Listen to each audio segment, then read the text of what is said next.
ကျွန်တော်လက်ထမှာရှိတဲ့ Samsung Galaxy S25 Ultra ကကျွန်တော်ကိုင်လာတဲ့နီးပါးရှိပြီဆိုတော့ဒီဖုန်းနဲ့အတူဖြတ်တန်းခဲ့ရတဲ့အတွေ့အကြုံတွေနဲ့ဒီဖုန်းမှာကျွန်တော်ကြိုက်တဲ့အချက်တွေနဲ့မကြိုက်တဲ့အချက်တွေဆိုပြီးပြပြပေးတော့မှာဖြစ်ပါတယ်ဒီဖုန်းကိုရရပြီးချင်းတိတ်မကြဘူးခီးတွေတော်တော်ထွက်ပြတယ်နိုင်ငံခြားခီးစဉ်တော့မဟုတ်ဘူးဂျိုက်တီယိုပကူမန္တလေးပြင်းဦးလင်ကလောနေရာဆုံးပဲ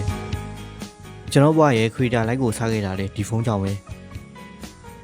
မနစ်ကဒီလိုချိန်မက်စလာမှာ Open UR Wall ဆိုတဲ့ Content Creation ပြိုင်ပွဲဝင်ခဲ့ပြီးဝင်နာရခဲ့တယ်။ဒါကလည်းကျွန်တော်နားမှာရှိတဲ့သူတွေဝိုင်းပြီး support ပေးခဲ့လို့ဝင်ပြိုင်ခဲ့ပြီးစုရခဲ့တာဆိုလည်းမမှားဘူး။ဖုန်းအကြောင်းဆက်ရရင်ဒီဇိုင်းပိုင်းကတော့ camera range ထွက်နေတာတစ်ခုပဲ။၄ယောက်ကြာတာတွေ hand feeling ကတော့တနေ့နီးပါးကြာတော့ Premium feel ကိုပေးနေတော့မယ်။ကာဘာတက်ပြီးကိုင်းရတာမကြိုက်တော့ကြာလာတော့ချစ်ရလေးတွေမဆိုးသလောက်လေးထင်တယ်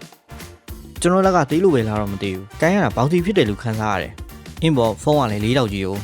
အခုထွက်လာတဲ့ Galaxy S26 Ultra ကိုကြိုက်လားဆိုတော့ကျွန်တော်တော့ personally အရတော့ S25 Ultra ရဲ့ design ကိုပိုကြိုက်တယ် display ကတော့ 2K ထိရတယ်ကျွန်တော်ကတော့ဘက်ထရီစားသက်တောင် 10dB နဲ့ပဲသုံးတယ်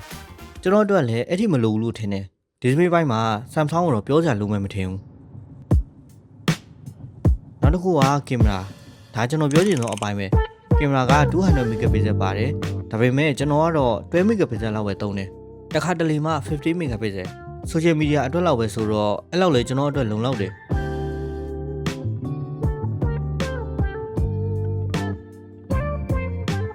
ဒီဖုန်းမှာကင်မရာထက်ဗီဒီယိုပိုရိုက်ဖြစ်တယ်အခြားဖုန်းတွေနဲ့တော့တေချာမဆန်းဘူးဒါပေမဲ့ဒီဖုန်းက content creator တွေကိုစိတ်ပြက်စီမှာမဟုတ်ဘူးကျွန်တော်အတွက်ရပေါ့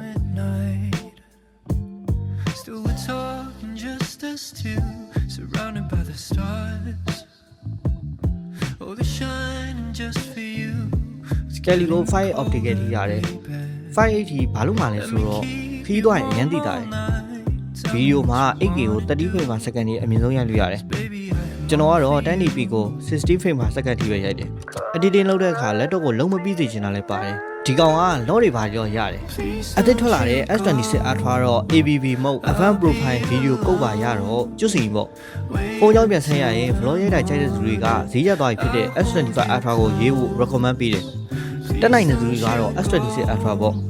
ဘက်ထရီကတော့1ရက်လောက် AC လောက်တယ်ရုံးကအပြန်ဆိုရင်တော့ 35% လောက်ကျန်သေးတယ်